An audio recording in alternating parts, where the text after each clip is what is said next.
What up, bros? Welcome to another Brograph Brocast. I'm Dave. And I'm Matt, and joining us today is our good other Texas friend who also runs one of the best studios in the world, Mr. Barton Damer. Hey, what's up, guys? Thanks for having me on. Yeah. And Brograph is a supplement to our site, Brograph.com, which is a motion graphics tutorial site with tutorials, plugins, podcasts, and other MoGraph stuff. And on the show, we talk about everything ranging from motion graphics to Cinema 4D, After Effects, plugins, render engines, doing business, doing taxes, being a contractor, or working for the man. And you can email us, brograph@brograph.com. Let us know what you think about the show. Send your ideas for show topics. Send your comments. Send your questions that could be either super hard or super noob. We don't care what it is. We love to talk about it. And it's going to be a good time. We got a great show for you today. Short show. And is it a short show? No, it's never a short show. When is it a short show? Sometimes. Sometimes. But I just had some week wrap the show right before NAB when we're crazy busy. That's the short show. That's the short show. Yeah, we're wrapping up projects. Now, couple different things to go over from last week.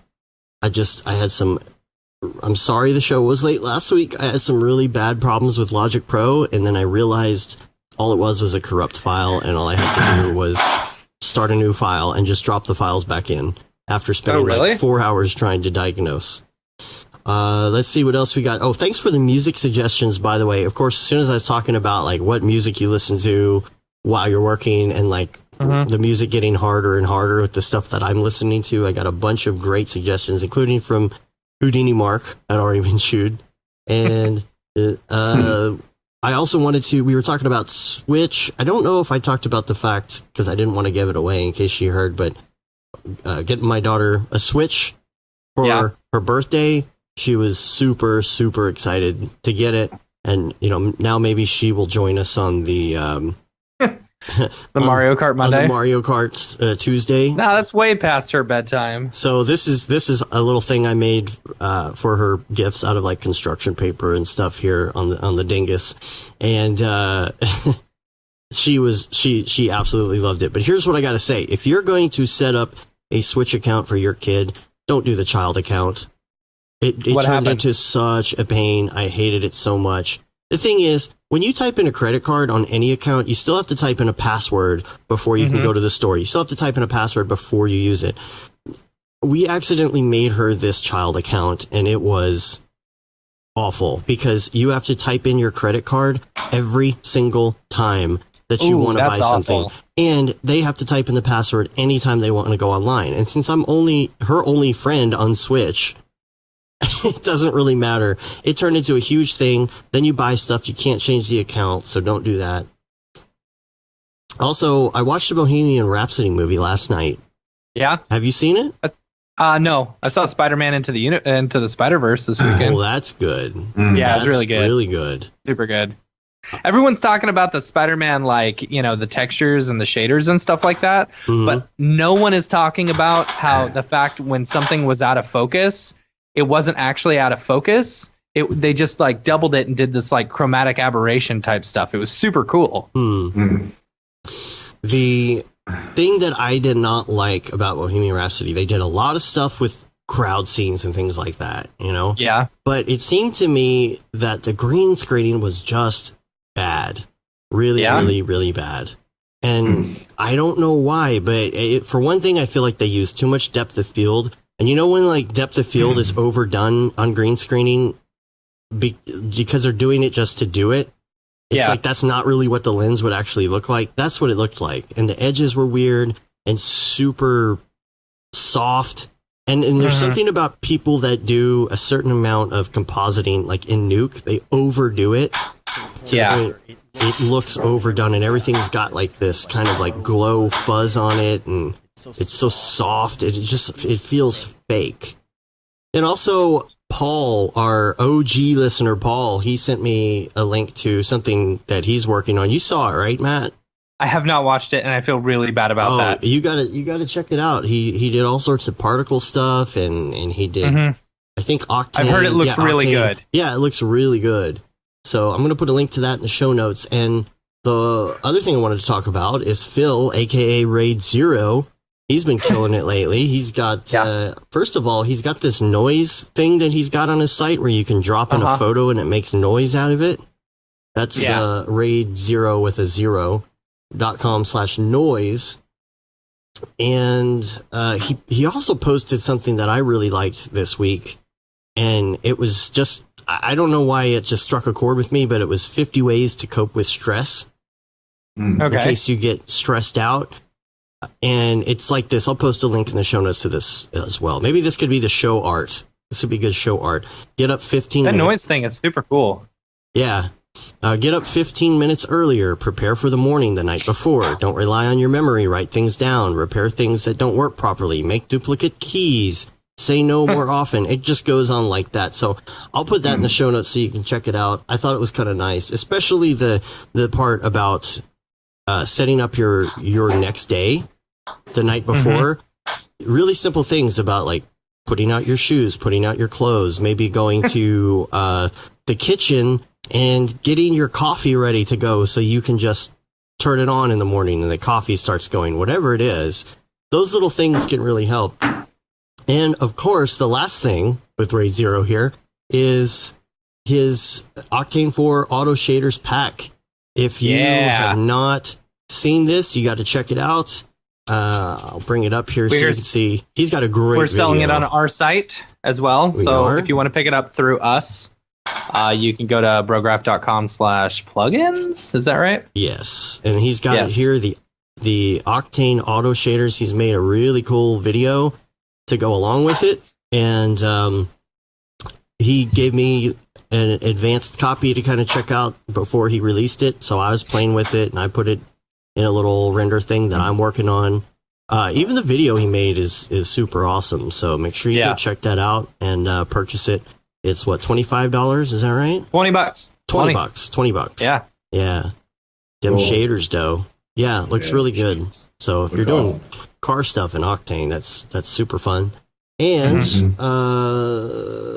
let's see, next on the agenda here, other plugins. By the way, I wanted to mention that our Octane plugin, the Spotlight for Octane, it works with version 4. I have found out that if you're using the new version in version 3.08, that something is actually broken, and the problem is having to do with 3.08. So if you're still in 3.08 and you're having issues with it, just hit me up. I'll give you a special version that I've made for 3.08 without that little bug in it. We're also doing game night. Don't forget about Switch game night. That's on Tuesday nights. What are we doing this week? This week is Super Smash Brothers. Tomorrow at 8 p.m. Central. Super Smash Brothers. I bought Mario Party. It's pretty fun. Yeah, I'm going to have to check that out. But you can only play 4 people at a time. Yeah. And you can only play mini games. Like, you can't play the board game. Yeah. Which is fine with me. And our Slack will be open again for registration the beginning of March, so keep an eye out for that. And Barton, did you shut it down already? Shut it down? Wasn't it open for a week? Oh, it was only open for a week, but that was at the beginning of the year. Okay. I thought that was last week. No. You're making me jealous, Milstead. I know, dude. I need a dog now. No, you don't. You don't want one. I don't want a dog. Okay, I have to tell a really embarrassing story about this dog. Okay. So, I wanted a golden doodle, right? So that's what I supposedly got. You know, I'm pretty sure it's a golden doodle. It's a straight-haired golden doodle. So I had to drive all the way out to Fort Worth, which, if you don't know where I'm at, that took me about an hour, 20 minutes to drive there. And so I get there, and I asked the guy, you know, he's like, yeah, I got 2 boys, you know, and a girl. The boys are less expensive. I'm like, all right, cool. I'll take a boy, you know. So I pick up one of the boys. You know, he gives me the paperwork. It says boy on it and everything. And so I'm assuming it's a boy for like 10 days. I take it to the vet and I say, how long do I have to wait until I get him neutered? And she goes, well, you got a girl on your hands. All right, well, there we go. Now, wait, are the boys more expensive? Did you get Did you get swindled? Technically, the girls were more expensive, is what she said, but I'm pretty sure I got swindled. Yeah, which makes me mad. But it's like it's been a long time since I've had a boy dog. You didn't lift the tail and check. Well, yeah. So anyway, she turned from my sidekick. Now she's my princess. Yeah, and my sidekick princess. The name stays though, right? Pixel. Yeah, that's my dog. Good. So call Pixel Dog. That's the name. Barton, you're going to Motion LA next week, and I'm really jealous. Yes, this Saturday. Saturday? This Saturday? Yeah. I fly in on Friday, go to a couple meetings Friday afternoon, and then Motion LA Saturday. That's man. Cool. Are you going to go hang out with some of the dudes that are presenting? Are you going to say hi to Beeple and Jules and everybody? Definitely try to, for sure, yeah. Planning on meeting up with several people while I'm out there. Maybe Ariev? Say hi to Ariev and... Yeah, I spoke to Ariev earlier this week, and Brett Morris. Hoping to meet up with him up there. While he's there. Yeah. You should do a tour of OTOY while you're up there. Yeah. Oh, yeah. Mm-hmm. Yeah. Well, I'm jealous. I wish I could see that, but there's too much going on. Can't take trips and just hang out with people all the time. Got to actually do some work, So yeah, it seems like a really cool day. A lot of good speakers, and each speaker is only on for like 20 or 30 minutes. So doesn't seem like it's going to be long or dragged out. Yeah, that is kind of difficult sometimes, even when they're good speakers and they're doing a good presentation. Sometimes if you've got like 8 speakers at an hour apiece, you can get a little tired by the end of the day. So yeah, but when it's that short, you kind of feel like, you got to pay attention. You don't want to check your phone because they're only going to be up there for 20, 25 minutes. Right. Let's move on to some Ravcock. What's your flavor? First of all, let's talk about that Octane RTX bench beta that came out. Yeah, this was like it was causing some serious some ripples across the internet. Yeah. Our little area of the internet. So Barton, have you heard about this beta yet? About the results? I think I have seen and heard some buzzing about it, but go ahead and fill me in, and you might be able to answer some of the questions I have. Well, right now it's kind of hard to tell, but I mean, people are getting 3 to 5 times as fast. Now, I ran it on my 2080 just to see what it said, and I realized that my Windows isn't updated enough to even activate RTX at this point. What you get for not updating any of your stuff. Well, that's fine, because my system is super stable, because I haven't updated. So is mine, and it's all updated. Yeah. Oh, no. So you said Octane. Is it these results are specific to Octane? It's not just the RTX card? It's specific to RTX only. Okay. To RTX on Octane, though, not on Redshift or anything. Correct. We don't know yet. But I know Redshift is going to update their engine with RTX as well. I know they're working on it. I don't know any information about when it's coming out. Sure, all of them are. Yeah. But I'm sure it's going to be faster on Redshift as well, as long as they implement it kind of in the same way. I don't know. Interesting. So I help me follow this. So Octane released an updated version that works specifically with the RTX technology and allows it to render faster. They're going to. It's just as of right now, it's just the benchmark showing what your Octane bench score will be once it's fully implemented into Octane, which is cool. This will be on a version of 2018, not Octane 4. Okay. So this is just kind of a preview of what's coming down the line. So, it could still be the same time that the Redshift version comes out. Who knows? Yeah. So that's tapping into the RTX technology. Yeah. That's cool, because we've been kind of racking our brains here trying to figure out, what's the advantage of the RTX card for us? Yeah. it seems like the advantage. Yeah, it seems like currently the only advantage is if you're playing games or need real time things like that. Even the gaming stuff, like it's there's no one who's produced a game. I could be wrong, but I'm pretty sure there is. Okay, it's like Call of Duty or one of those. Yeah, there's one person who's made a game. We saw some samples of it too, and it was awful. Yeah. So I've been kind of trying to figure out, like, well, what does that what does that mean? Like, how is that helpful? But if Octane or Redshift or even Arnold are able to, I guess, put out releases that tap into that technology even better and faster, that'll be incredible. Yeah. And that was kind of my reasoning in what I just got, because when I got this new computer, I was thinking about just throwing another 1080 in there. 1080 Ti, and it's the same. It was basically the Octane bench equivalent of a 2080. And my reasoning behind getting the 2080 was, well, everybody says that there is going to be a speed increase, and I'm glad that I did, because now my 2080 is going to multiply in speed over the next few months. Yeah, I saw someone's benchmark that they posted, and it was two 2070s, and it was like a 1200 Octane bench, which is insane considering my 6 980 Ti's are running a 700. Yeah, Phil says Tomb Raider and Battlefield are the ones using that. Yeah. Oh, and Jules is on the chat. Jules is on the chat from Otoy. Cool. Battlefield, he said as well. So I'm so looking forward to seeing that. I just need to update my Windows so I can really run the test. I don't know, like if those scores are legit and everything, it's like these old cards are going to be useless, in comparison to the speed increases that I can get.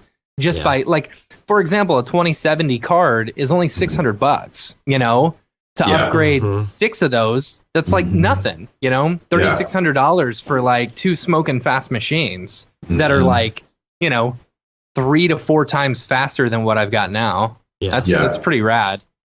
Yeah, I'm excited about that. So we got that. I saw Sabor's upgrades. Did you see? Sabor was on a few weeks ago, and right after, did we talk about his upgrades on the show? No, but he posted about $200,000 worth of upgraded video cards. No. Yeah. Oh my gosh, I was like, dude, like, here, I'll pull up this picture here. These Quadro cards, I'm like... I got a little jealous. They're what, like $10,000 Quadro cards? Oh. That's crazy. He must have landed a project that required him to have that. That's all I can think. I sure hope so. Yeah, he's buying them for gaming. Yeah, no, he's peeling the wrapper. Oh, that's so satisfying. He's peeling that wrapper off of there. Oh yeah, so clean. Oh my god. I couldn't believe that. I was like, I wonder why he went Quadro though, as opposed to something else. I wonder what the reasoning is behind that. Barton, what do you recommend right now in cards? Like, what's your jam? For graphics cards? Yeah. Yeah, I mean, for us, we're running off of, we've got, I think, 24 different cards, and about half of them are Titan XPs, and the other half are Titan Voltas.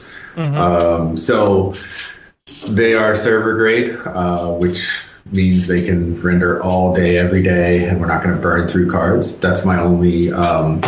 Nice. That's my only piece of advice. If you're trying to save money and you're going with like a TI version of anything, it's not server grade, so you're gonna burn it out if you're doing a ton of rendering.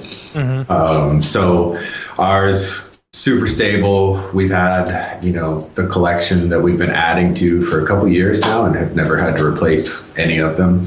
That's nice. We recently bought some more Voltas, and we were deciding whether or not we should get the RTX cards or not. And we just couldn't really understand the value it would add to us right now. Yeah. So it sounds like, if in the future Redshift or Octane are releasing versions that are going to really capitalize on that and make rendering so much faster, I mean, at that point, we'd jump on it, get the server grade versions of it, and be ready to rock with those. But it's interesting. we are using Deadline for our render. And it's wild. Do you run into any like issues with Deadline? Like, from what I've found, people are either hit or miss with Deadline. Like, either you're constantly running into issues, or it's pretty smooth. So here's the deal with both Redshift and Deadline, and I had talked about this a long time ago with you guys. Which is with Redshift, and my experience is if you're on a single computer, or maybe like one other computer that you're trying to use to render with. So like you're a freelancer and you've got like one or two systems. Redshift is fantastic. Okay. If let's just say you're at like a medium level, right? So like maybe you are a freelancer, maybe you're a small studio and you've got like 6 or 8 computers. Redshift became very technically challenging to even deal with because using Team Renderer was awful with Redshift. I mean, it was literally the worst experience ever. Can't even use it. But working on 6, 7 computers with Octane was absolutely incredible. Yeah. You know, and one thing that I totally miss about Octane that Redshift does not have is the ability to throw all of your graphics cards on one still frame and be able to kick out either something for print or even just look development in its final render settings and have literally, I want all 24 of my cards to kick out one frame like as fast as possible. And we can't do that using Deadline or Redshift. There are ways to like split up the render in Deadline and do basically sections of it. But it's a little more complicated than it's worth. So that being said, Octane definitely was easier and more user-friendly when we were at like 5, 6 computers that we were trying to link together. But when we got to a certain size, we had to go with Deadline. And we had to use a company to help us set up Deadline because Deadline is Linux-based. And so they service our Deadline for us and make sure Redshift is constantly running. So the investment in Redshift has been well worth it as far as stability and look development, getting what we need. But there's a lot of factors involved. And so, like I said, if you're at a level where you can do Redshift on, say, 1 or 2 computers, it's probably pretty convenient and an easy switch. If you're trying to do Redshift on, say, 4 or 5 computers, it's probably going to be a huge pain in the butt. And then if you're trying to do it across, say 20-some computers or graphics cards, then if you're able to get a person to essentially program and maintain that for you, that's what we have now. And it's an amazing setup. I mean, you guys have probably noticed just in the last, I would say 12 to 18 months, I feel like the size of the projects and the scenes and the renders that we're doing it's literally like stuff that we never dreamed we would be able to do. But the technology's gotten so good, and the equipment that we've invested in, it's like we're kids in a candy store just trying to see how big and how far we can push the equipment that we've got. How are go ahead. With all this is something I like chatting with you about, what we've talked a few times as far as like render speeds and stuff with all the cards that you've got and running Deadline and stuff. Like how have you found, have you run into any issues yet where you're like, okay, we just don't have enough power? No. I mean, I would assume not. Don't have the power, Captain. So this is the reason I'm laughing about that is because it takes time to get the servers set up and going and get everything kind of figured out and get the machine oiled and things like that. So literally for the first 6 months of having a server and Deadline, it was challenging, and we wouldn't have been able to do it without the company that supports us to be able to do this. Once we got all of the settings tweaked on it, and they flew out and did like a couple days of testing for us, cool. That happened maybe 6 months ago or so. And what's insane is we aren't sure how to plan our render times right now because mathematically it's not adding up. So we recently did a spot for Under Armour with Jordan Spieth, and some of those scenes, I mean, we're using grass that had wind dynamics. It had subsurface scattering in it. It had Alembic files from Houdini thrown in there, like all in the same scene. And just doing look development, it was 20 minutes a frame on a computer that had 2 Voltas inside of it. Yeah. And so we're mathematically, adding that up, and we're like, we're gonna have to start rendering, and we're gonna need like 7 days to render. Yeah. Well, what's crazy was once we submitted it through deadline, we ended up rendering a minute and a half of CG. I don't know if you guys have seen the Spieth spot or not, but it's a minute and a half. And there is video footage mixed in there, but for the most part, there's CG throughout the entire spot. And that whole thing rendered over a weekend, and we were blown away. Like, we thought we needed 5 to 7 days. We were doing the math on it. It's like somehow, some way, once Deadline got a hold of it and split it up amongst all our cards, it rendered so fast, and we still can't really explain it or figure it out. But that's how it's been on a lot of our projects lately. At least it's going that direction and not the other direction. Not the opposite direction. No, yeah, it's fantastic. I mean, these projects that we're doing, nothing's taking more than 2, maybe 3 days to render, if that. That's awesome. Which one is the Spieth spot? So are you on our website currently? Well, I'm on your Is it on your Instagram? It is, yeah. If you're on let's see, we've posted it a few times, and we've posted it in different ways. We had like a minute 30 version. We had a cut down version that was 30 seconds. Is this the New Balance one, or is this a different one? No, Jordan Spieth. He's a professional golfer from Texas here. Okay. Under Armour athlete. So if you were to... I see that anywhere. You can. Are you on Already Been Chewed? On the website? Or on the Instagram feed? I am on the Instagram feed, yeah. Okay. I just see a bunch of New Balance. I didn't know if he was wearing New Balance or... No, if you're on our profile on Instagram, scroll down 1, 2, 3. The fourth photo down has like a close-up of a red cleat on the bottom of the shoe. I just put in the dingus. Oh, okay, good. That helped. There we go. I think that's right. Jordan Spieth 3, is that it? Yeah, but like I said, we posted it several times. If you wanted to go like to the website as well. There we go. Yeah, that one's on the website.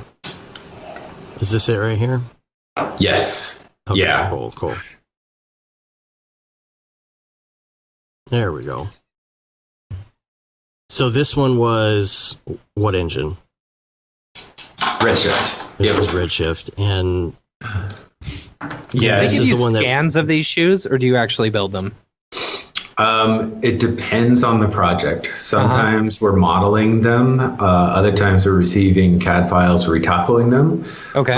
And sometimes they are providing us with models that have really low res textures for VR stuff that they're doing.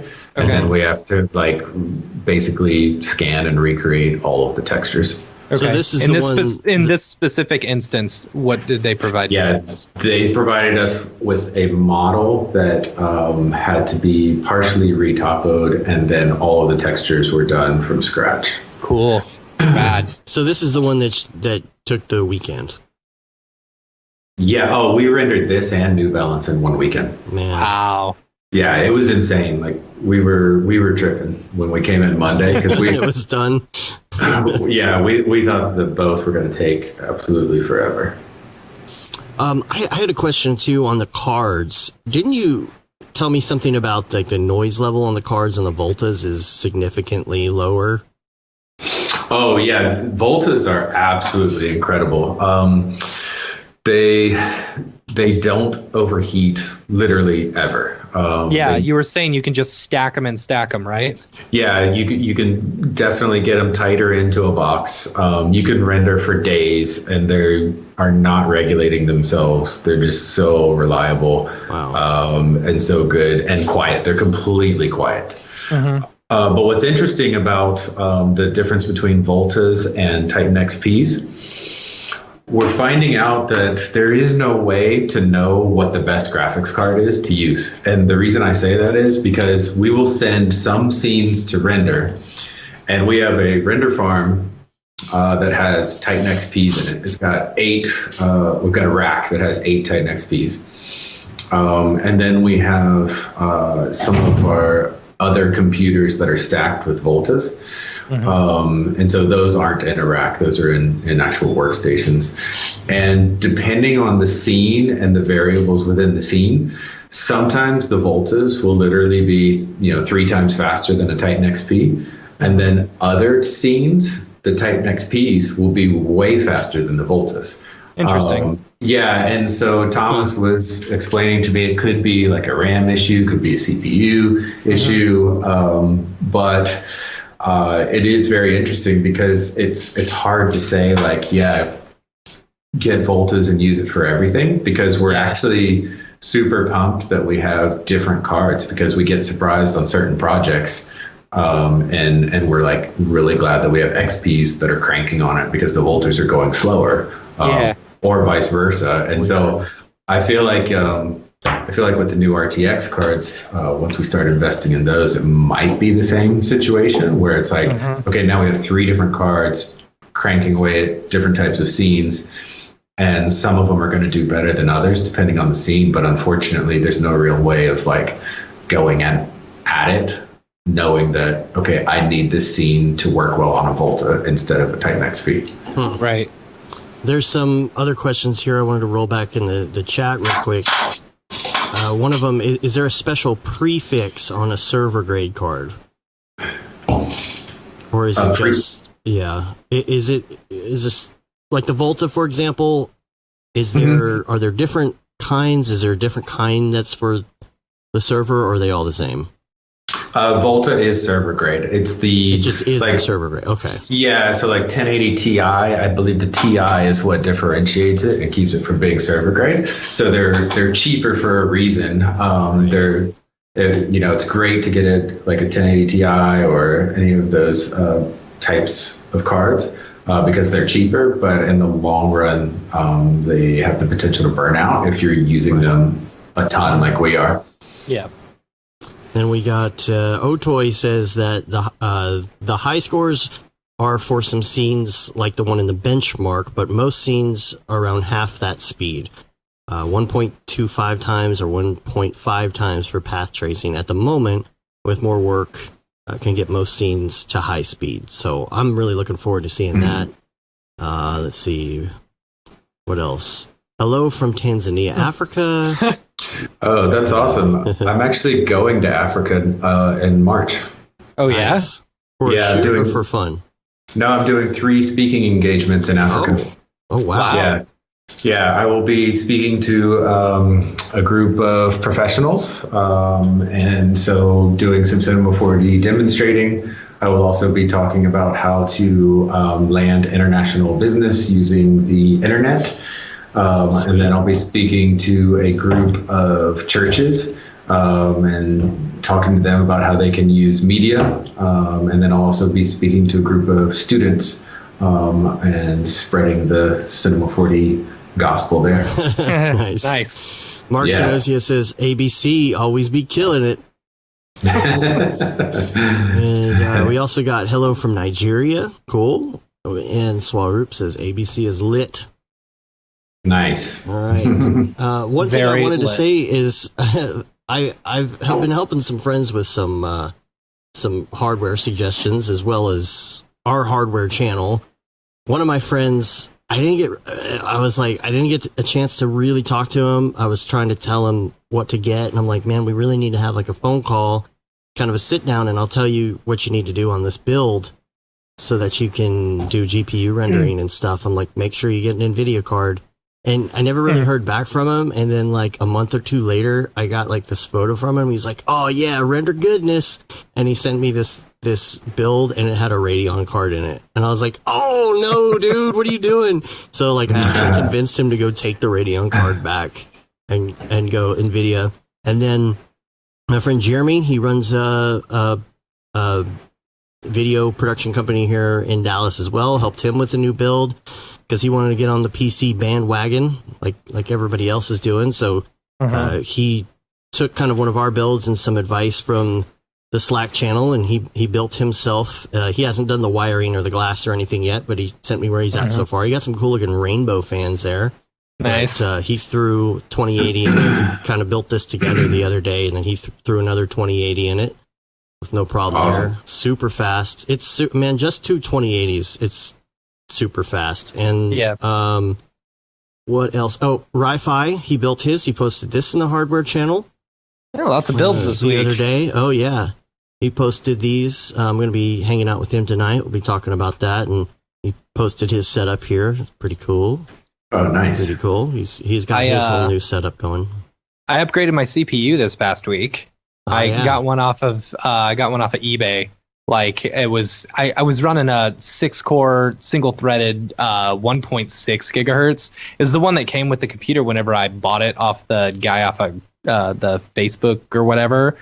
And I finally got around to updating. I was able to find a 3.3 gigahertz 6-core with multi-threading for only like $175, you know. But that jumped up. It jumped up my my Cinebench score from like 56, and then I was also able to overclock it. I got it up to like 175. That's nice. And that's just for the single thread. You know, the hyper threading and stuff. It's not as fast. So that is now faster than my my Threadripper. But I haven't overclocked my Threadripper. You know, it's pretty cool. Doing some Sims pretty soon then. Yeah, I mean, I'll be able to at least render After Effects. You know, faster. About 1% faster. I doubt it. Yeah. Don't get your hopes up. Yeah, probably not. Dude, I'm just waiting for Cavalry. Cavalry is going to be amazing. It's going to be so good. Yeah. All the stuff that I've seen coming from them, it's like After Effects should have done that a long time ago. You know, the same effector stuff, and it just looks so good. And the just this past week or something, they showed that they've got the ability to do like almost like takes, you know, in Cinema 4D, but only through Cavalry. So you can like actually create multiple versions of the exact same thing and render them out without having to create multiple compositions. No, is it Cavalry or Calvary? I don't know. I'm calling it Cavalry. Ryan Summers, I think, has some stuff to say about it. He will be on the show next week, by the way. We had a little schedule change. Ryan Summers will be on next week, and he told me he wanted to talk about that. So maybe he's got some experience with it or something. Maybe he's been on the beta. I don't know. No. I'm excited. Barton, you're the type of person who is right tool for the job, you know? No specific loyalty to render engine or app or whatever. So so you should check this out because it might be a good alternative to After Effects. Oh yeah. We've looked at it, but you know, just haven't made any real decisions yet. We've also been looking at Fusion for compositing and things like that. But, yeah. Fusion's that was going to be my question. Is I know you don't really have to do that much compositing. So are you just using After Effects right now at the moment? Yeah. We use After Effects basically just for assembling things. But for the most part, we are capturing our looks in the render itself and inside of the camera itself. Mm-hmm. Let me ask you this. So from the move over from Octane to Redshift, because Octane, you know, I know Ariev is a big proponent of getting everything just looking like that in the camera. Mm-hmm. And did you guys, I know you guys had started doing multipass, right? And then compositing it and doing, because you had mentioned with Redshift, you were doing a lot of the same stuff that you had to do back with physical, you know? What changed in order to get it back to where we're entirely working in camera? Yeah, so originally when we got onto PCs in general, we started with Octane, and that was probably 3 years ago at this point. And so very quickly it became apparent that like we can get the look in camera. And so one of the very first spots that we did using Octane was a brand black shoe that we did. And that one we realized like, okay, we don't need any passes, which is fantastic because that saves hard drive space. Right. And when we started kicking out specular passes, shadow passes, it felt very much dated, like all the tricks that you use to overcomposite physical renderers to just make them look cool, which at that time, 3-5 years ago, that was the right thing to do, because it wasn't necessarily photorealistic. It was just stylized to look kind of cool with all those passes. But if we wanted like crystal clear, very nice photorealistic results, it was just straight in camera. Yeah. Otherwise, it started feeling overprocessed, almost like a DC movie instead of a Marvel movie. Right? Yeah. Or Bohemian Rhapsody. Yeah, so we're getting all of our looks directly in camera. So what was the process like? What at what points were you like, okay, we need to change our workflow in order to get it more like that? You know what I'm saying? Like, was there one specific workflow thing that you did in order to be like, okay, now we're doing it all in camera? Was there something you were waiting for, or I don't know? It was just, it was the switch from physical renderer to Octane, years ago.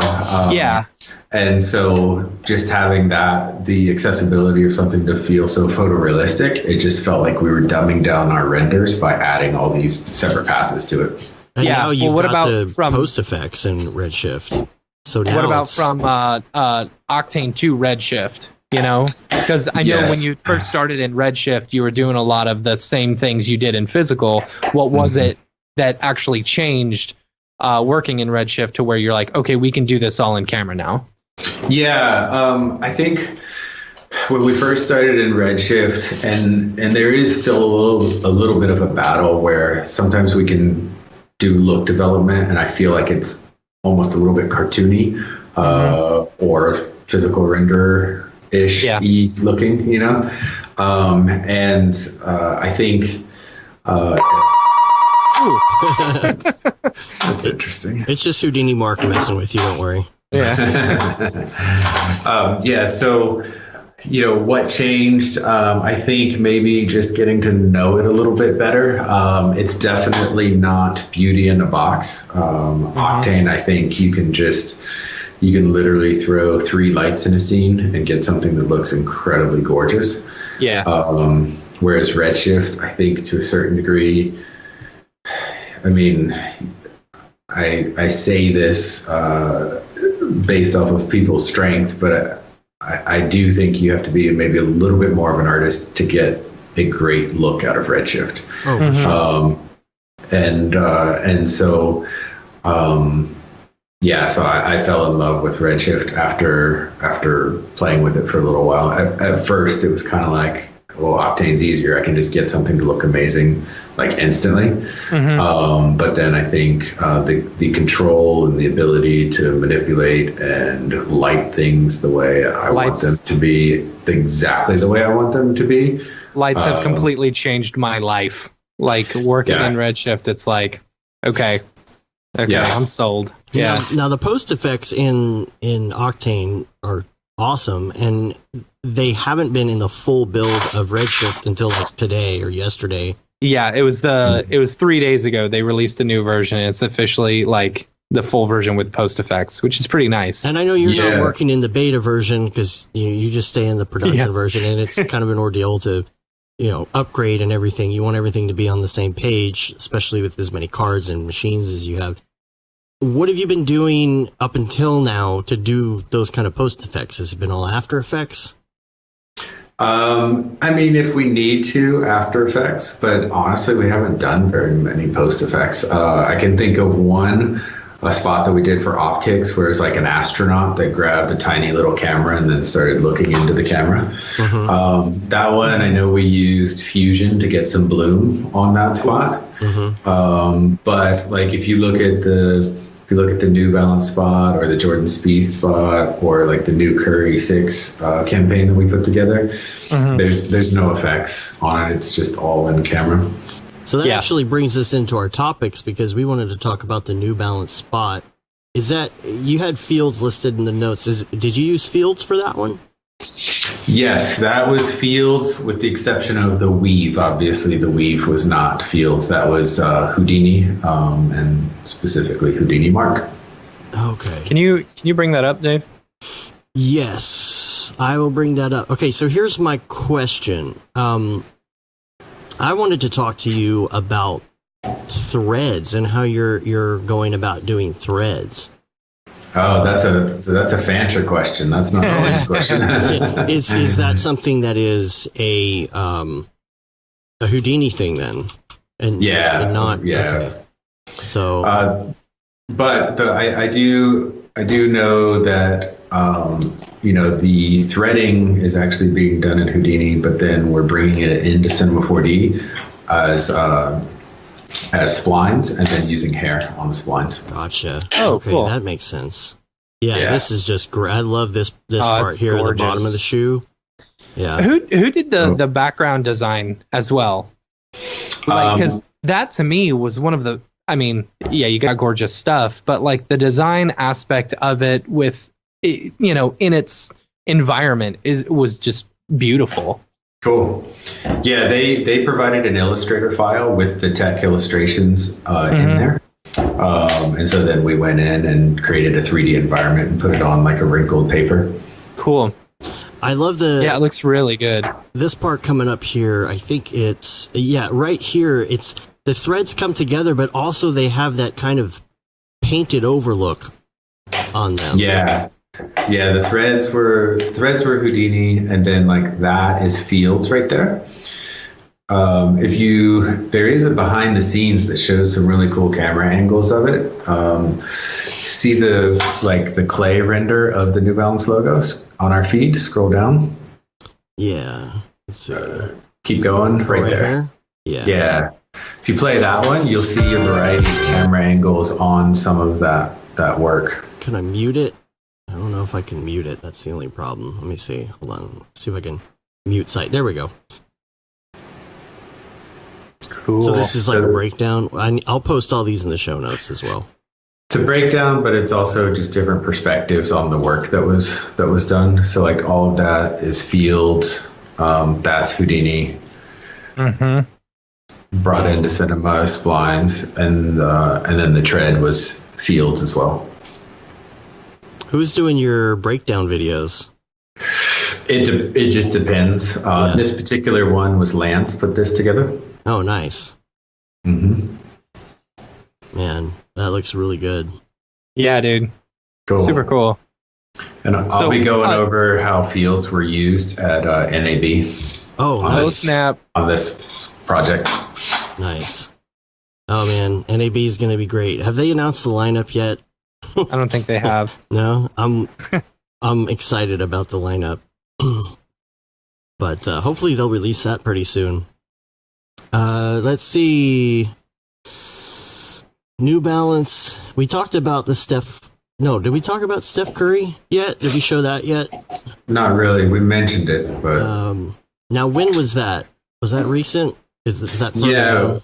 We actually started on it back in September and are still working on it. So the nice thing is they hit us up to do originally just like a print piece for it. And then as I was looking at what they needed, it made sense to do an animated version of it first, because otherwise it would have been pretty fast process to just add like the paint splattering up from the number 6. And so we ended up doing a bunch of explorations for them of just the animation of the foot like tapping the 6 and the splash coming up, and just giving them a bunch of different samples of different viscosities and things like that of the paint.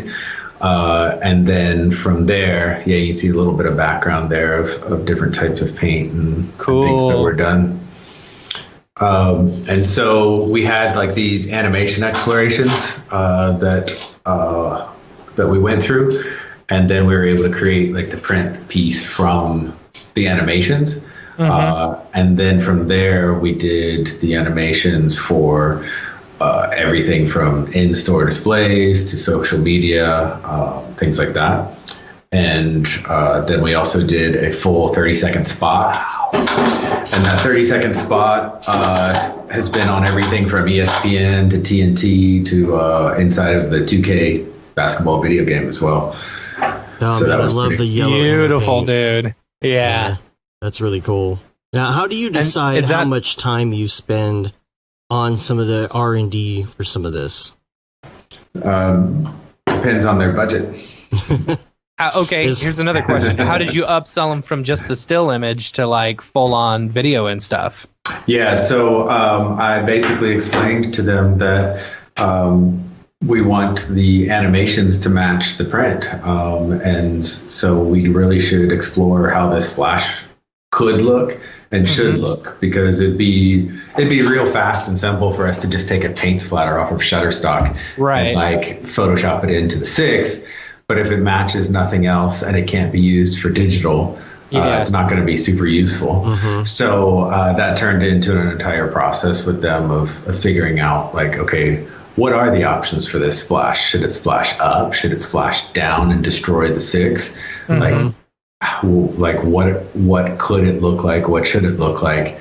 And then from there, what are some of the other things that we could do with it beyond that? And so we began pitching them ideas for full spots to other types of animations for it. And then the full spot, did you guys want to pull that up and play it back? Oh, I guess I missed that one. I'll try and find that here, yeah. Yeah, you want to do it on our website or on... Here you go, Dave. I got it. Okay. In the dingus. Send it to me in the dingus. If you look at it on our website, you'll also be able to see pictures of how it was used in store. Yeah, it looks gorgeous in the store. Storefronts. If you're in Texas, which you guys are, you can actually go into North Park Mall or Stonebriar Mall right now, and you'll see it in store. Rad. Yeah. So. And now it was all the fluid sims and stuff. Was that all done Houdini? Yes. Nice. Yep.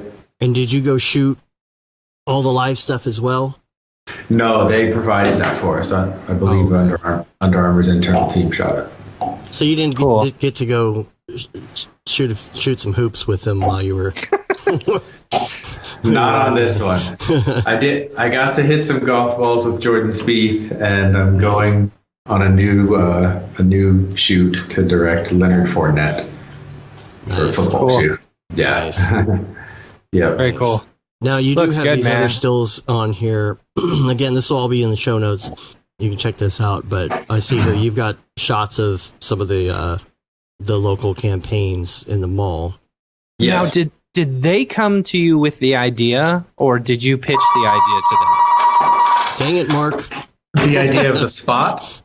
Yeah, like they came to you and said, we want the splash, right? And then you guys had to figure out how to make it work. Yes. Yeah, on this particular spot, it was them coming to us with a basically like script to follow. Based off of the explorations that we had been doing. Okay. So you had already done some.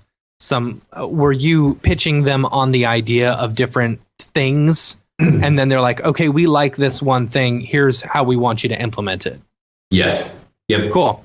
Very cool. Yeah. So we have one that we'll post to Instagram hopefully in the next couple of weeks. The exploration was pretty sick. I was super stoked on the way it turned out. But essentially, we had a photorealistic basketball court, and then of course photoreal, shoe modeled. And the shoe came down, splashed on the basketball court, and the wood grain, including the 3-point line, splashed up, and it followed. Made a puddle out of the basketball court. That's awesome. We were hoping to do like a whole spot where like the shoes ran down the basketball court and were splashing every single time. Yeah. So as soon as we get some breathing room, we'll go back in and like finish that one up, at least like the sample animation of it, because it was turning out pretty sweet. Cool. So at what point do you decide, like, do you say, okay, I want to go after this? Because you were just basically creating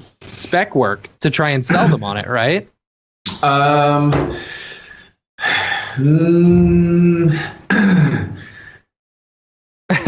It's a tough thing. Into R&D kind of. No, yeah, it's a tough thing, right? So yeah, I think I've said this before with you guys, maybe not, but we'll just say it again. So spec work all comes down to, what do you want to do to win a project, and what is the client's expectation in order for you to win a project, right? Mm-hmm. So for instance, if a client comes to us, they see that we do watches, shoes, and boats. Right. And they wonder if we can do something for their watch brand. Right. Like, no, I'm not doing spec work for you. Are you kidding me? Like, the proof is in the pudding. However, we are currently involved in a project, and the client did not approach us saying, hey, we need you to do free work in order to land the job. Right. It's me looking at our portfolio and saying, in order to win this job, it is a little bit out of our wheelhouse. Mm-hmm. So I want us to create like a 10-second animation as proof of concept to help us win the project. Mm-hmm. And so it's all in the way the client approaches it as to our reaction to it, right? Mm-hmm. And it's especially that way when you have a larger team. So for instance, when I was by myself as a freelancer, I had zero time to do anything free for anyone, right, to land any kind of a project. It's like, no, I'm booked, I'm slammed. You either book me or you don't book me. Right. Right. But when you got 9 people, you may if they've got some downtime, you may as well create a little sample animation that's going to go help you land a 6-figure budget. Yeah. Mm-hmm. Yeah. I'm not going to go do that to land a $5,000 project. Mm-hmm. Right. But if I can have our team collaborate on something for a day or two, and they might win a 6-figure project because we did that while we were waiting for water to simulate for 20 hours straight, you know, like, then it just makes perfect sense. Like, why not? But it's all in the way a client's expectations are that sets the tone for what I'm willing to do or not do. If I feel like the client is dangling a carrot in front of me and is like, well, if you don't show us that you can animate shoes, like, really? You know? Yeah. Like not a chance. We're not doing anything. Like, you know we can. So it's almost offensive if the client expects it. And then if the client doesn't expect it, I feel like it's a smart move to help seal the deal. Yeah. So do you ever, like, even before a client comes to you, do you ever create stuff with that client in mind and then say, all right, I'm going to go try and sell this, you know? Always. Well, what's the phrase? Don't dress for the job you have, dress for the job you want. Right. Yeah. Don't design for the job you have, design for the job you want. Right. Yes. So it's constantly, we're going to do this. Oh, wow, this client cut it. Who cares? We're going to go show it to our client list anyway and say, check out this new technique we developed. Yeah. So it's not too big of a deal. Or, you know, it's like, hey, check out what we did for New Balance over here. You know what I mean? And so we're just constantly behind the scenes showing our contacts and our clients what we're capable of. And it's all about, you have to be able to show that you have new capabilities. So it's not about doing free work. It's like, you know, I have these contacts, whether they're at Pepsi or Under Armour or, you know, G-Shock or Nike or whatever, I may as well show them, check out this new technique. We've got new equipment, we've got new people, and it's a new year. Let's do something together. Yeah. But I'm not going to receive a creative brief from one of those brands, do it for free in hopes to land the job. That's right. That's spec work. Like, yeah. That's not what I'm going to do. Yeah. I'll never do a job, and if you like it, pay me for it. Like, that's not happening. Right. Oh yeah. Okay, so those particular jobs, they kind of sell themselves in a way, or sell them to similar clients in a way, because you've got the watches and the shoes and things like that. But clients that are in a different area, how are you going about finding those new clients that may be in a different field completely? Yeah, I mean, we're working in a ton of different industries, everything from Tiffany & Co., which is obviously luxury jewelry brands, to, even like the Star Wars side of things, and being able to work with DC and Marvel, and even recently, we did a spot with Disney. So that was awesome too. And now that was for Nixon watches. But that was like a great example of where Nixon came to us and basically said, hey, we're licensing a Mickey Mouse watch. We need to promote it. What do you guys want to do? And let me connect you to Disney's team to get this thing approved. And so it also gave you the big limitation of we can't actually show Mickey Mouse's head. How do you work around that? Yeah. That was super fun. So that's where we pitched the idea of, we'll do a POV since we can't show Mickey. And we'll show his shadow on the wall, and we'll see if we can make Disney a little bit uncomfortable by suggesting that. That's actually like a behind the scenes of it.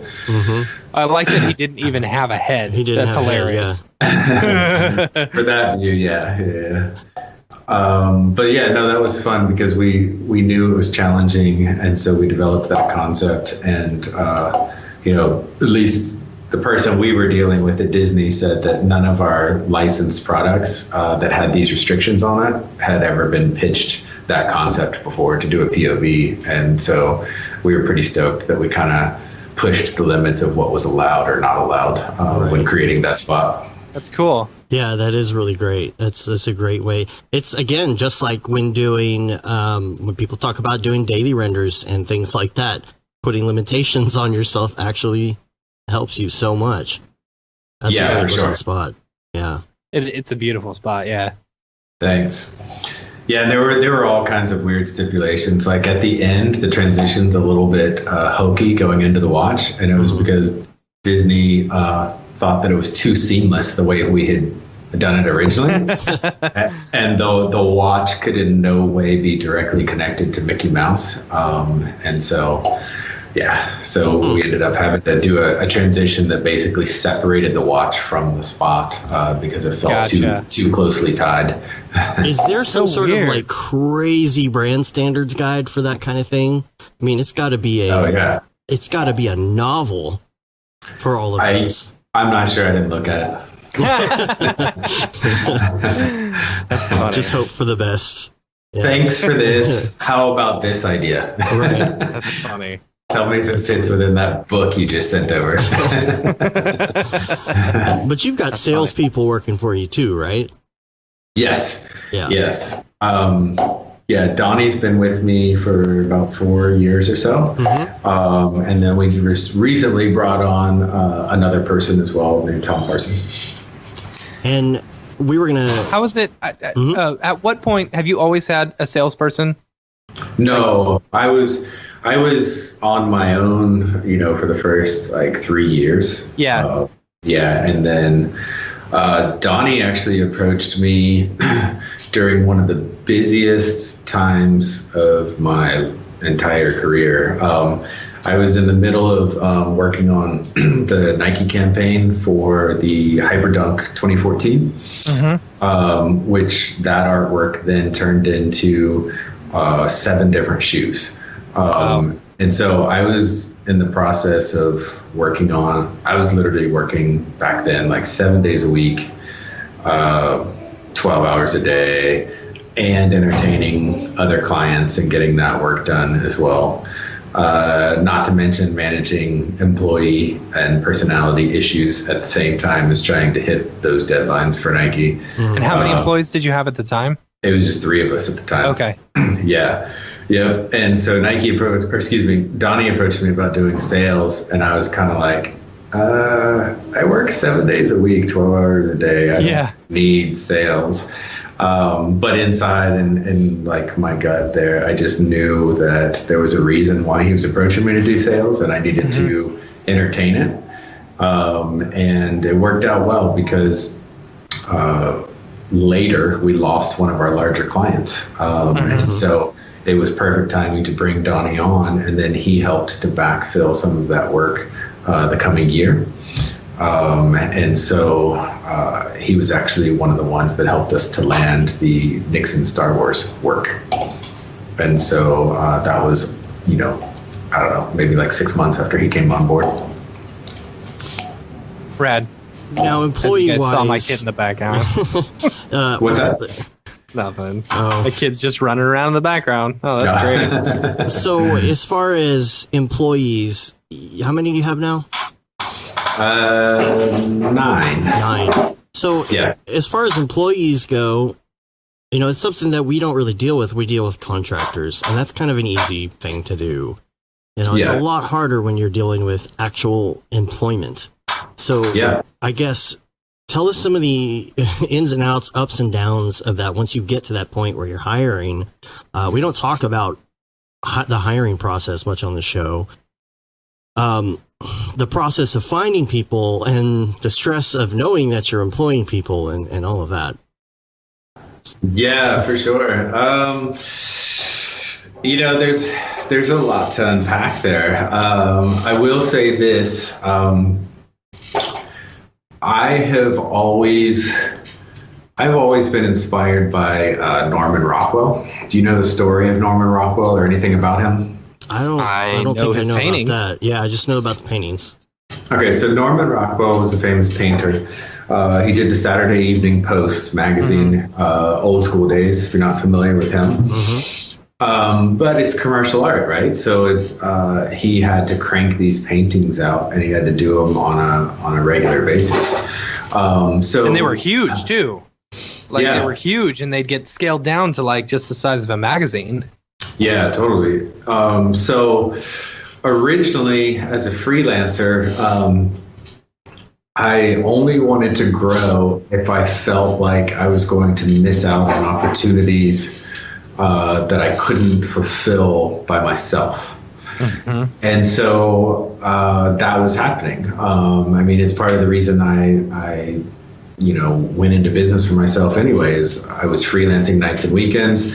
I had kind of whittled things down to a point where I could be super selective in what I was working on nights and weekends.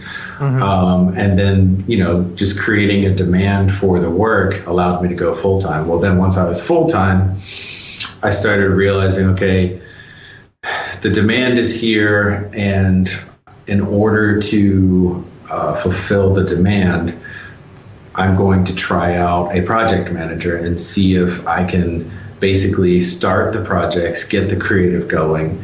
And then once the creative's been approved, then I could start working with freelancers to kind of finalize and finish off the projects. And then I would have a project manager in place that could help me do that so that I'm on to the next one. And so that's how it was when there was just 2 of us out of my house.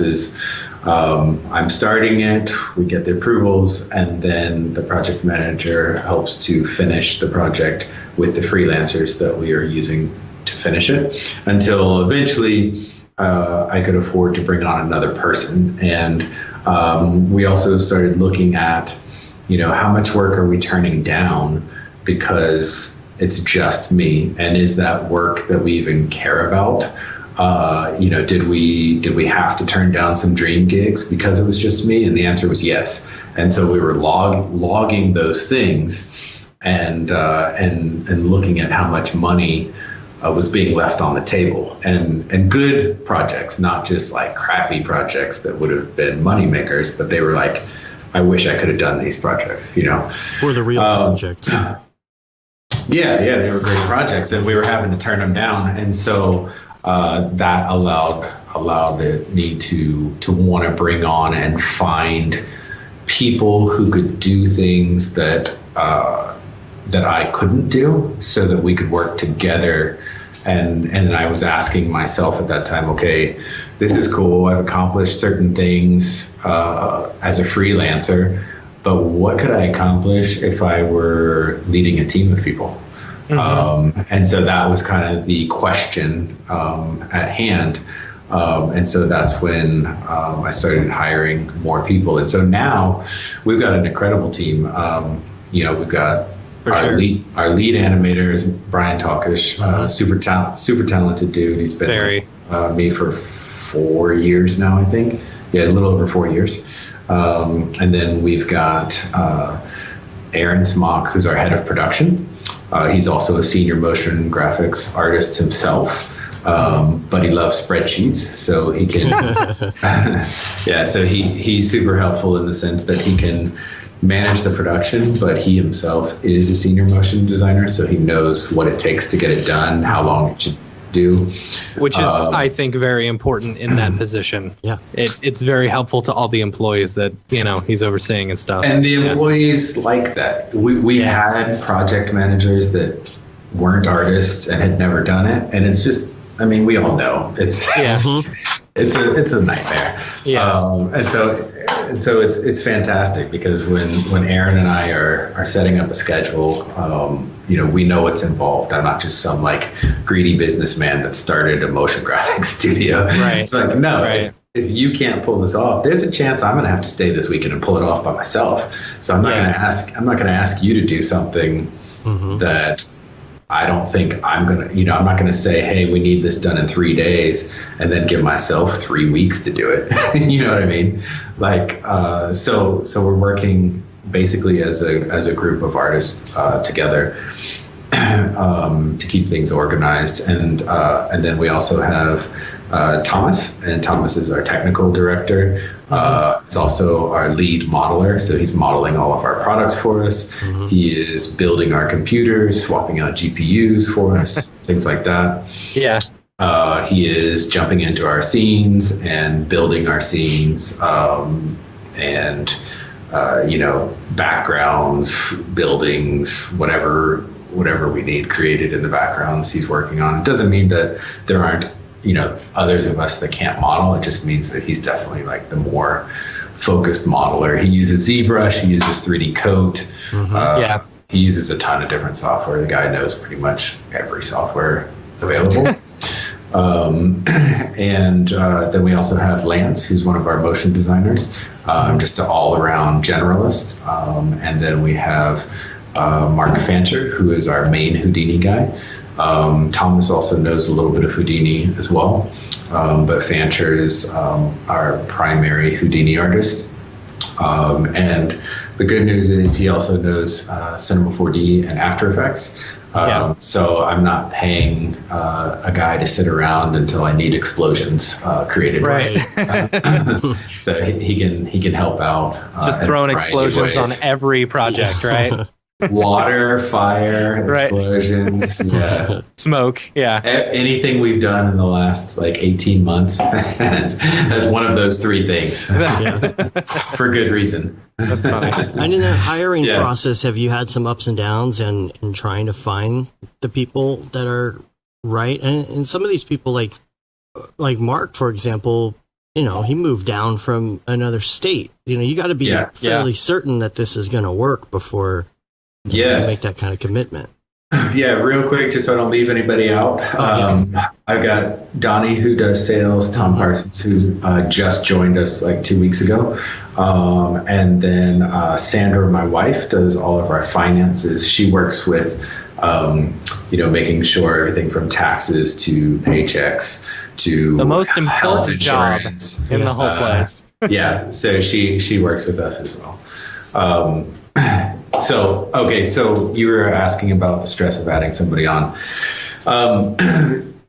We're again, the growth opportunities for ABC are inspired by adding creative to our team. So you guys probably recall, I think it was 2 years ago at NAB, I said in one of the interviews with you that I wanted to get into Houdini, and I wanted to add Houdini into what ABC can offer. And it was partly inspired by like some of the really cool work, Man vs. Machine had been putting out, and just seeing that there were some limitations of Cinema 4D, at least for sure in my knowledge, and some things that creatively I wanted us to be able to pull off as a team. And so that began kind of the quest for Houdini, and that was everything from us jumping into Houdini ourselves and giving up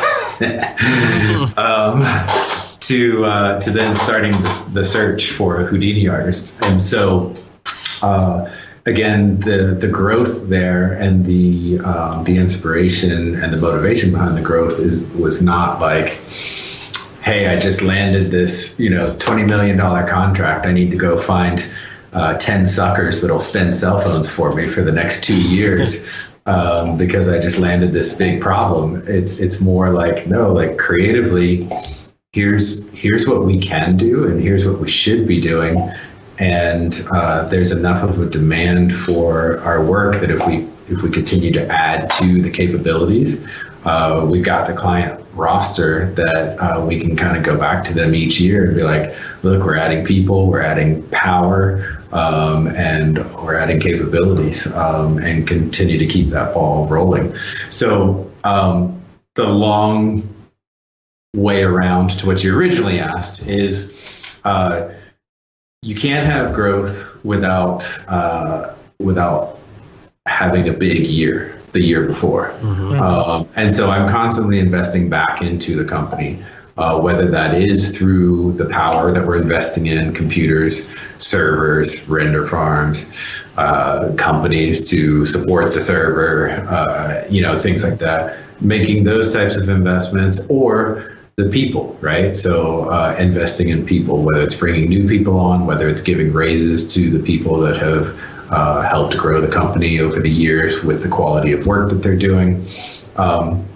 So if we're having great years, for me, I'm literally like banking that next person's salary, knowing that, okay, I can bring that person on, and if things were to get tight, I'm committed to that person for sure, a minimum of a year, no matter what happens. Like, I've got that money there. I'm not going to move them here and then lay them off 3 months later.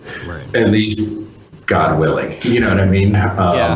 There's big companies that don't even make that commitment. You can move across the country to work for Spectrum, get laid off 3 months, or get laid off the week that you move there. I mean, it happens all the time. But that happened to a cousin of mine. She just moved from Nevada all the way to Houston, got laid off in GE like 2 weeks later. Totally. Yeah. And I mean, I had a friend that moved for a motion graphics job at a very large studio. It was a studio that had like 300 people. And the day he started, they laid off 150 people. Jeez. And he literally like went to his boss and was like, did I just make the wrong decision to move here? And apparently they were committed to his position, but not the 150 that they laid off. So when I am making that decision, I'm not trying to mess around with anybody, and especially not anyone's families. And so it's there. It's been saved for. It's been planned for. And we would have to have a really dry 12 months after that person comes on board. And that's kind of how we plan for it. To me, that's actually a whole lot less stressful because it's back to like show and prove. Like, I don't go out and hire 3 people in hopes that we can then like boost our business. It's like, no, the year before we killed it. And if we added on a new person with a new capability, that would help the load management, and that would help us bring on new creative this year, like with a new skill set, whether it's a new person that can take modeling to another level, like when we brought Thomas on, a new person that can take animation to another level, like when I brought Brian on, a new person that can take like our Houdini work to another level, like when I brought Fancher on. You know what I mean? And Mark, you met Mark, I think did you meet Mark for the first time up at Half Res? Half Res. Right? Half Res, yeah. Here's the epic pic from our pizza gathering at Illuminati's. Yeah. So when I go to a lot of these events, like I'm definitely looking to network with people and hopes to convince them to come get a mansion in Texas. Mansion in Texas is correct. Yeah. Get them California people out of there. Yeah, for sure. Yeah. Yeah, and it takes time too. You know, there's people that I've been talking to for several years, and we're a small studio, so I can't just add people on at will. Right. But you know, I've been talking to people in 2-3 years. Once the position opens up, you know, if that person's ready, that job offer will be theirs. Yeah. What's the big plan? What's the big scheme? Yeah. Like, where do you want to go from here? I mean, honestly, we're just a group of artists, and we're trying to push ourselves to do bigger and better productions. And thankfully, the software is allowing us to do that. You know, like I feel like R20 was just a big breakthrough year for Cinema 4D. Yeah. You know, some of the field stuff is absolutely incredible, and what you can do with it. And so we're definitely, you know, solutions based, trying to help our clients launch products and build their businesses. But at the same time, you know, we're just excited about like, okay, what can we do together as a team that we haven't done before? Let's keep pushing ourselves. Let's keep going. You know what I mean? And so the types of projects, the types of rendering, the types of scenes that we're doing. If you had asked me 3 years ago what ABC was going to be now, I couldn't have told you that. Right? Yeah. Because that wouldn't have been on my mind. It wouldn't have been part of my vision. And so in the future, I don't know if we're going to be doing some insane AR stuff or some VR stuff. The VR stuff really hasn't like popped off for us. We've done it, and it was just kind of whatever. I could definitely see AR being something that we're going to have to do at some point, but it's also incredibly expensive to be a pioneer in that space. So I imagine, you know, eventually it's going to be pretty easy to produce AR content. Yeah. And we want our clients to come to us for the creative solutions, regardless of what the medium is. You know what I mean? So I've outlived everything from print to flash websites to holograms to AR when it first came out, you know, 15 years ago, and like nobody cared about it, and so the medium doesn't really matter. It's all about the creative, and you know, at the end of the day, it's the marketing dollars that determine where we're going to put our efforts. If nobody wants to pay us to do these really cool product videos anymore, we're going to have to figure out what do they want to pay us for. Yeah. Phil says holodeck advertising. Let me ask you this. So when did you start ABC? It'll be 9 years ago in March. 9-year anniversary. So did you, this is probably completely off topic. It's just been something that's been in my head. Yeah, please. So there was a big downturn in the economy a few years ago or something. I don't know if you were running ABC at that time. I started it in the middle of it. So how, I don't know. I'm just curious how a video company plans for that or something, you know? Yeah. You mean like? Because I feel one coming. It's just me. I do too. You know, I feel one coming. Yeah. I mean, you know, if you guys pay attention to Gary Vee at all, like he constantly says, if you're an entrepreneur and you can't make money right now, you suck. Like this is the easiest time to make money is right this second when things are ballooned, things are going well. Yeah. But you know, that being said, we're in a perfect spot, and so are you, and so are freelancers, because we know how to do business and we know how to do this stuff cheap if we needed to. You know, it's the massive studios that have been fat, the ones that have, you know, you look at their websites and they literally have 22 people on staff.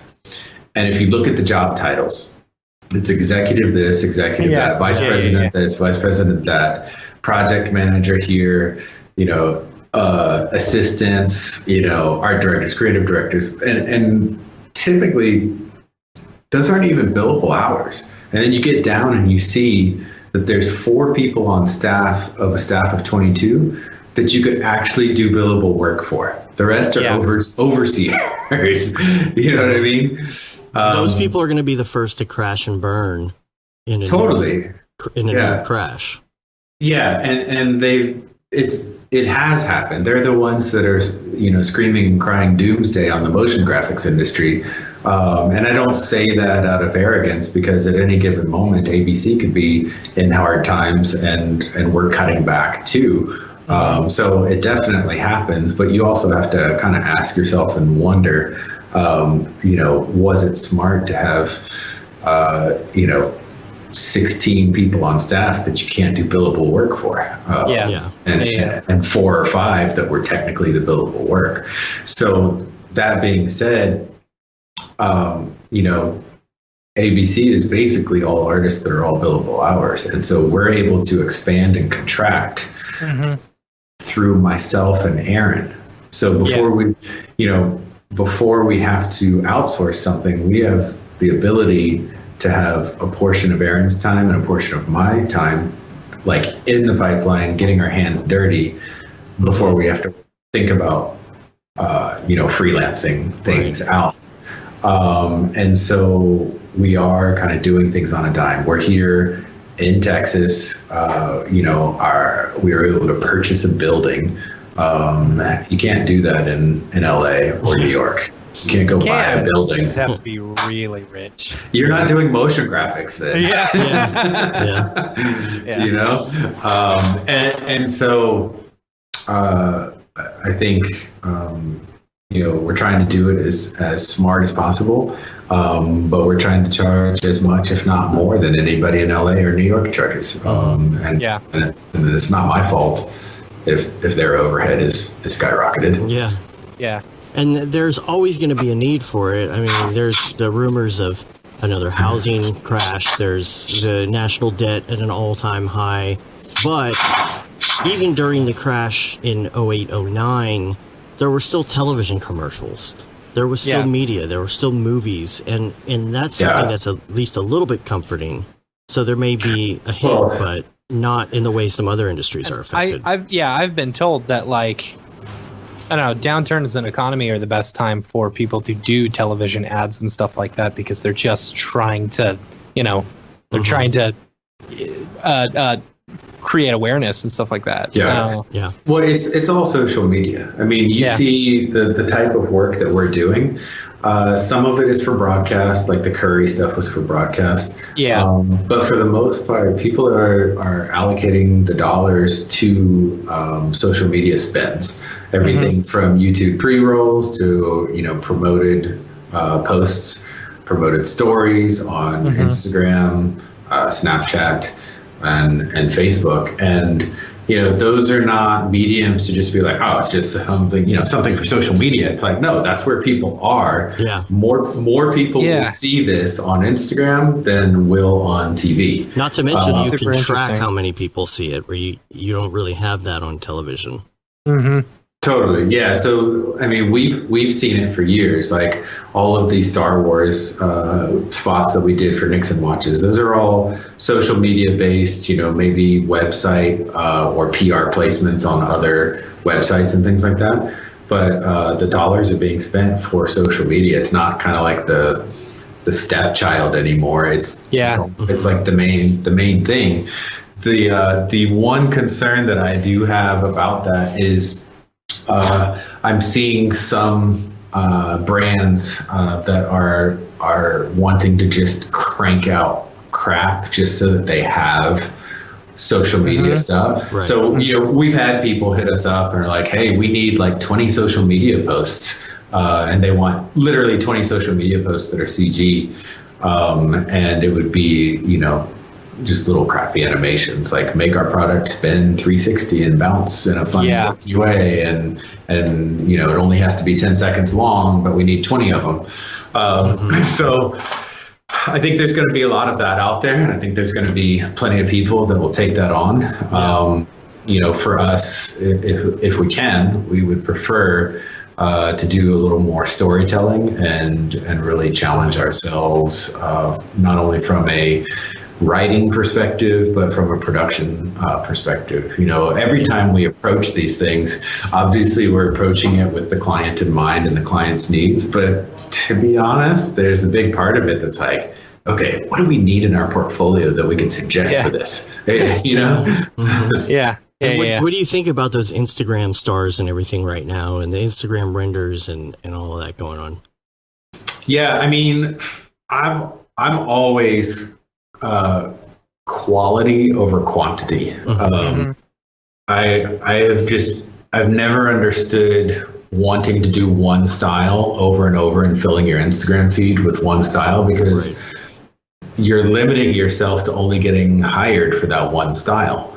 And I just don't think we're in a day and age that you can have a one style that you're known for, because everybody is required to be so diverse in everything that you do as a commercial artist. Like there are no one trick ponies anymore. Like you got to be able to do everything from, hey, we need this gritty like 2D animation for Vans, but we need this really slick Nike weaving animation to happen.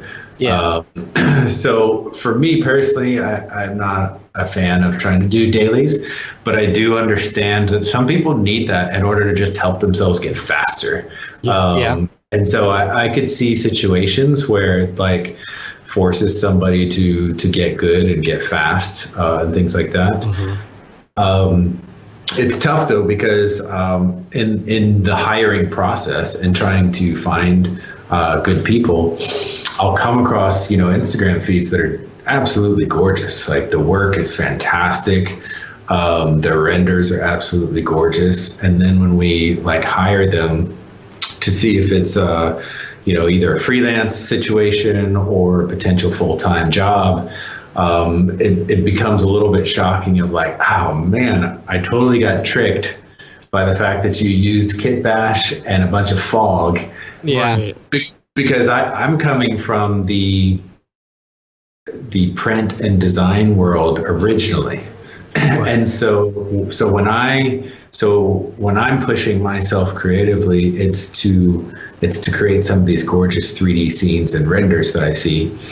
And I kind of just assume that when I see somebody doing them, that means they know how to design.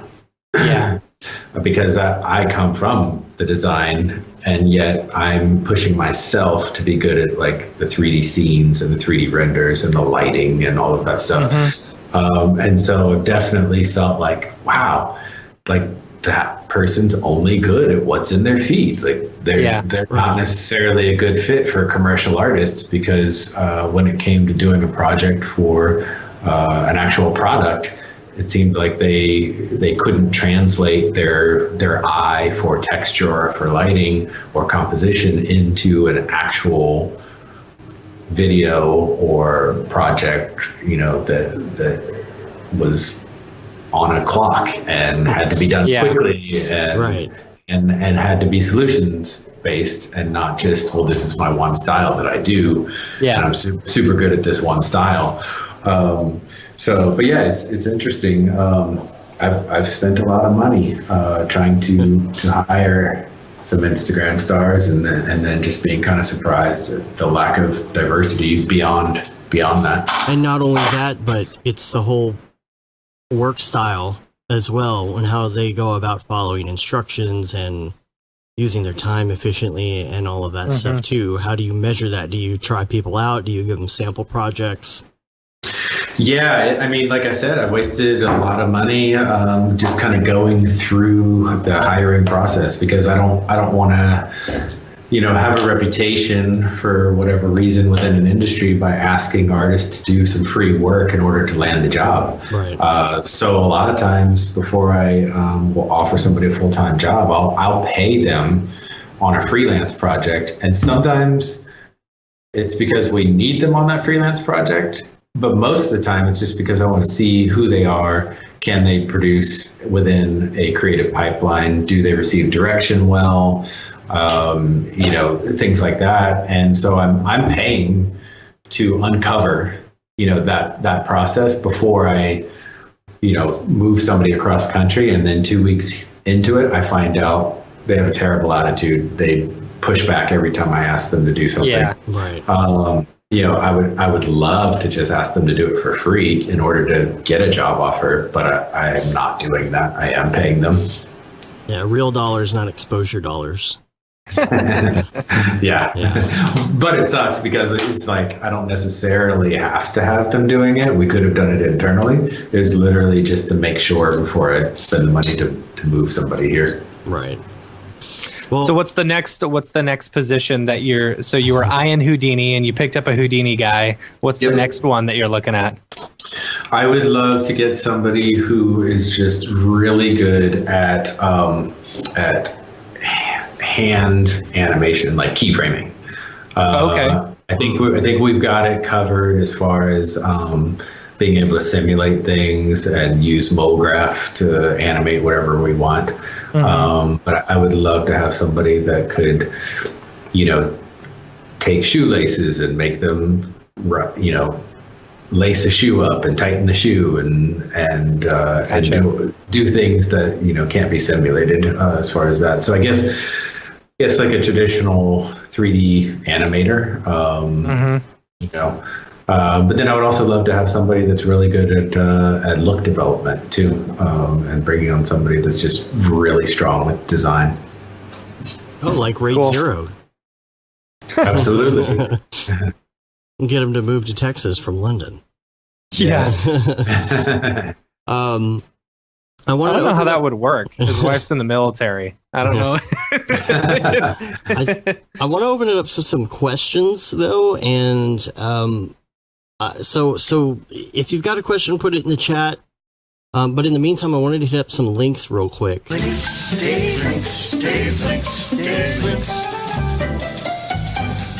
Links. And some of these are just kind of random. I know that a lot of our listeners are into drones, and I just wanted to put out there that there are new drone rules coming into effect. So I'll post a link in the show notes to that you're going to have to actually start putting your registration number on the outside of the drone, not just in the inside, which kind of sucks because it makes it look ugly. Also wanted to talk about the Grayscale Guerrilla giveaway. What's the giveaway? What are they giving? They're giving like $18,000 worth of stuff. Give me 1 second. I'll be right back. Sure. They're giving away. They're giving away over $18,000 in prizes. You can go to grayscaleguerrilla.com to enter it. I don't know when it's ending, so I would say do it soon.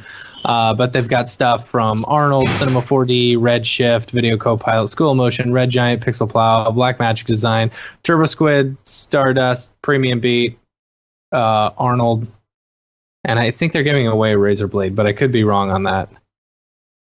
Yeah, I thought there was a Razor Blade being given away.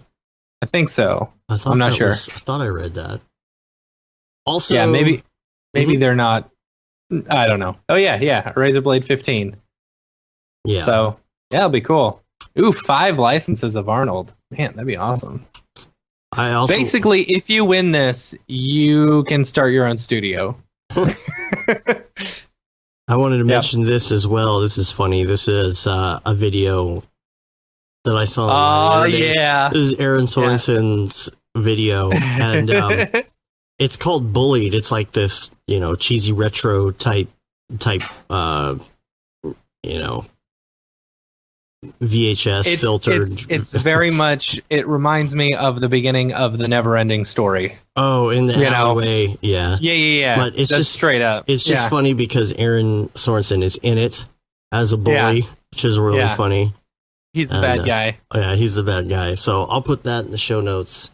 And also, I was just thinking the other day about how you would go about doing Legos and just taking any geometry and turning it into Lego automatically in Cinema 4D. And I was like, oh, can I build a plugin that could do that? And of course, I look and somebody else has already built a plugin that can do that. Yeah, what's it called? It is called BrickGen 1.0. So I'll post a link to that as well. And there's also this demo that I came across. I don't know if this is released yet. It's called Easy UV version 1. I'm going to post a link to that in the show notes as well. Some sort of Easy UV tool. And then Cornelius Damrick posted some new renders this week as well. Blitz is what it's called. It's like an old guy inside of a bomb. Yeah, it's cool. So you got to check that out as well. So, but that's all. That's He'd be great at look dev, but it might take him a month or two to do it. What's that? Cornelius. I said he'd be really good at look dev, but it might take him a month or two to do it. Yeah, man, he's so detailed on all that. Yeah. We do have a question. What do you guys think about learning Houdini just for modeling? I think I know the answer to that, but don't do it. Yeah. At least for the things that I've seen, modeling in Houdini is very hard. I'd say stick to a program that you're really strong in, and just bring it in as an OBJ or an FBX or something. Barton, is that's just me. Anybody working for you actually model anything in there? Or is it all cinema and ZBrush and stuff? Oh yeah, not Houdini. We're not modeling with Houdini at all. Yeah. Just cinema or ZBrush. I've heard, but I don't use Maya. But I've heard Maya is actually way better for modeling than even cinema. But I don't know from experience. I enjoyed it when I was modeling it in Maya. Yeah. But it was a long time ago. So. Yeah. Yep. All right. Well, let's move on to some Beeple's people. Beeple's people, where'd you get that Greeble? Beeple's people, what's up with that guy? I'm so excited about that. All right, everybody, pull out your Beeple viewer of choice. For me, this is Twitter, and I'm going to go to the Beeple account, and I'm going to scroll down to February 13th, year of our Lord 2019. And this one is called Wrong Turn. You're following along at home. And, there we go. That's hilarious. I haven't seen this one. He really smurfed this one. What did you smurf that with? Red Smurf. Red Smurf. Blue Smurf. Yeah. Anyway. What's interesting about it is that the little Beeple's people are the size that could fit in the mushrooms, and the Smurf is gigantic. Right. Yeah. It's opposite world. Now, my question is this in the regular Beeple verse, or is this an offshoot? I don't know. Maybe this is one of the dimensions or worlds that the people get sent to. Because there's a lot of stuff where there's like wreckage or leftover things from theme parks. So it's like, this could be a statue. You don't know if this is a statue or if this is a moving. Where in the world did he get the Smurf model? That's what I want to know. And is this like a leftover from some sort of weird Smurf Adventureland? Or is this real? I don't know. Yeah, I don't know where he gets that stuff. The trees, I'm interested in the trees because they're really cool looking. I'm wondering if these are some sort of, I don't know if they're like forester. I mean, look at the vines and all of that. Yeah, that's pretty. Yeah. Could be forester. Yeah. Super pretty. And then the next one is going to be February 16th. This is called I.O.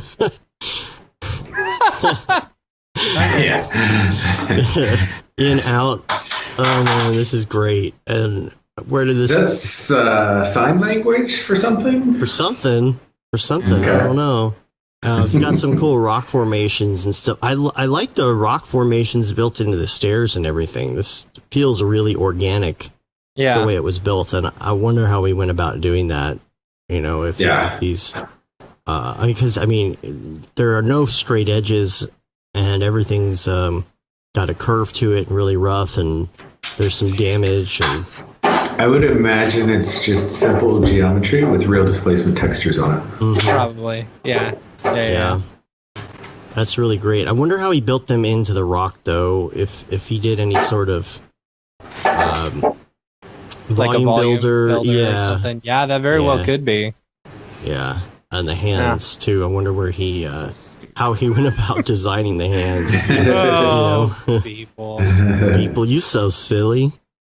And then the one from yesterday, which was February 17th. This is called Reverse Progress.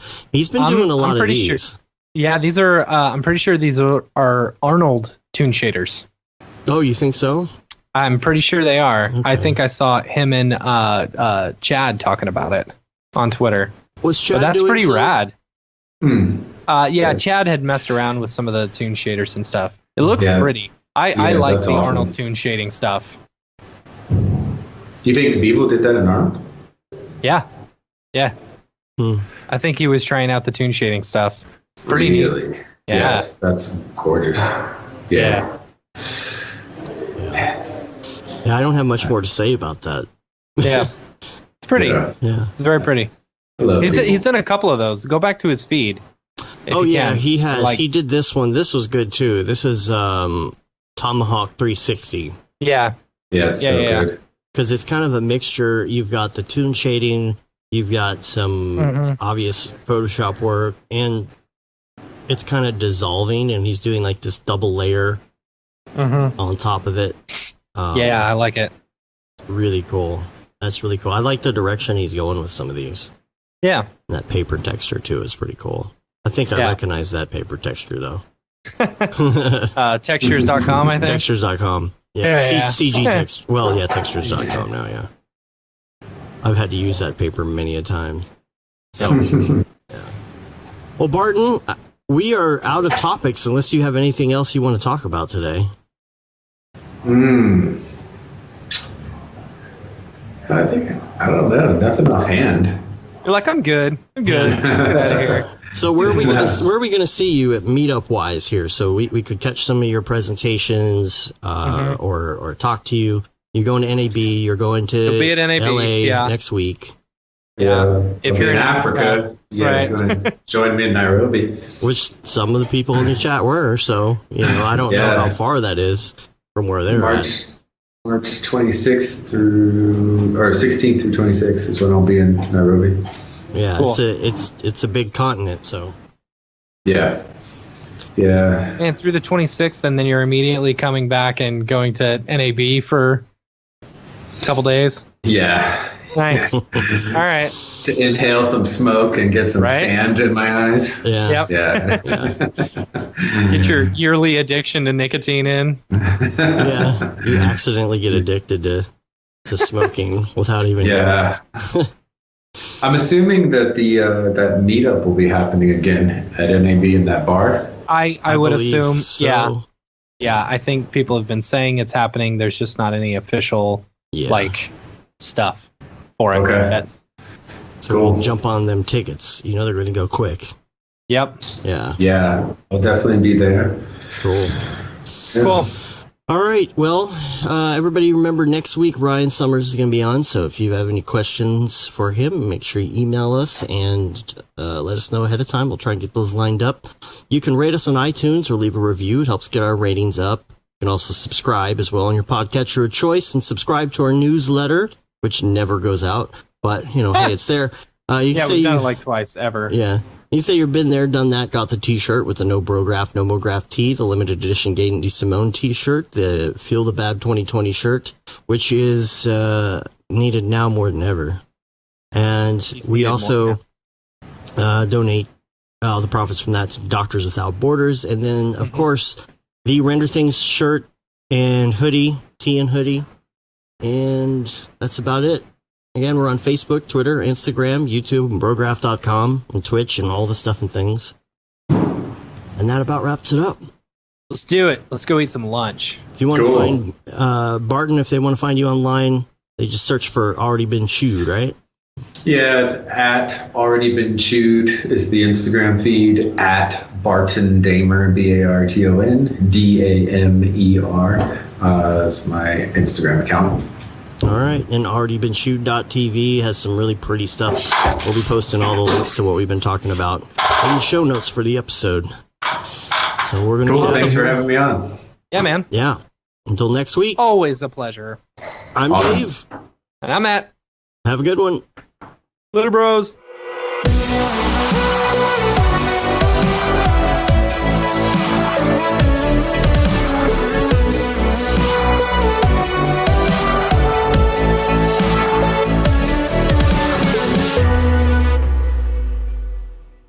It's pretty good, I guess.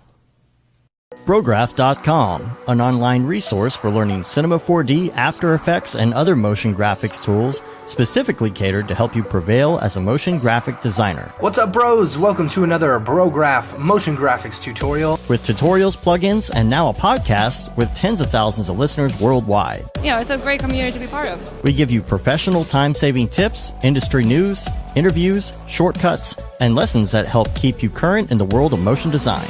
Join HDR Studio, take the render settings, pick the HDR, put in a reflection, and gorgeous. I love projects that scare me. When our art director comes to us and asks for something that I had never done before, man, it gets me pumped. Our weekly long-form podcast will give you the latest news, help you in your file management, hardware configuration, and client relations. Learn about the latest render engines, modeling techniques, and workflow integration while staying entertained. Real nice banana. Ah, that's so funny. All right. I'm going to live forever. Our Brograph Talks are a chance to see the way industry leaders from around the globe are changing the face of motion design. Sometimes you got to make stuff that you're not going to put on your reel, and I'm not here to judge. The podcasts and talks include people like Beeple, Barton Damer, Nick Campbell, Andrew Kramer, David Ariev, Chad Ashley, Paul Babb, EJ Hassenfrost, Mitch Myers, Chris Schmidt, Jules Urbach, Cornelius Dammert, David Brodeur, Andy Needham, Caitlin Kaju, Zubair Parker, Noseman, Ryan Bean, Casey Hupke, Nick Lyons, Sage, Joey Korenman, Jeremy Cox, Rick Barrett, John Dickinson, Matthias Omatola, Patrick Goski, Brandon Clements, Steve Teeple, Tom Glimps, Patrick Longstrom, Julia Simone, Devin Coe, Al Heck, and even Deadmau5. You get that render done. Yeah, you better frame what? Our Brograph breakdowns go behind the projects and give you an insight on what it's like to manage and maintain your own personal business or work for a large company. Join us for live sessions, check out our useful plugins, watch time-lapse projects, interact with us, and send us email questions and topic ideas. Or just hit the Rando Render button and do an imaginative daily that'll keep you on your toes. Take all your dreams and let's do it! Subscribe today and get automatic updates on the latest tutorials, tricks, tips, and inspiration brought to you by industry professionals Dave Koss and Matt Milstead.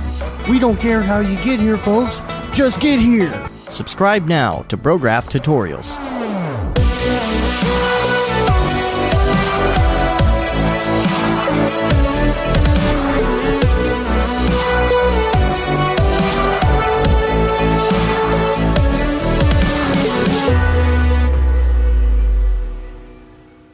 It's pretty good, I guess.